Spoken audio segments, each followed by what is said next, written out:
The next offshore sailboat race on the nearshore course is set for Saturday, September 5th, as part of the Commodore's Cup 2020 race to St. Augustine. The race starts at the Ponce Inlet Sea Buoy at noon. The sailboats head northwest to a marker 1,000 feet east of racing's north turn, where they turn north. They'll pass Sunglow Pier, Rendon and Sunsplash Parks, Landshark, Krabby's Oceanside, and the Ocean Deck on their way to the Daytona Beach Pier.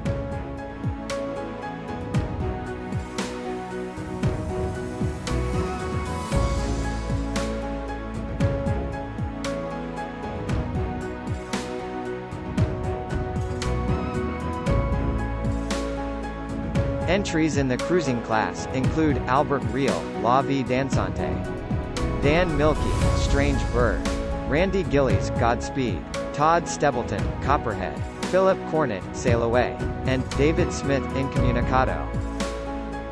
The performance class includes Chris Herbster, C.C. Ryder, Brian Herbster, Lively, Ted Yeager, Opus Dei, and Norm Church, Obsession. Search for Daytona Sailboat Racing on both Facebook and YouTube.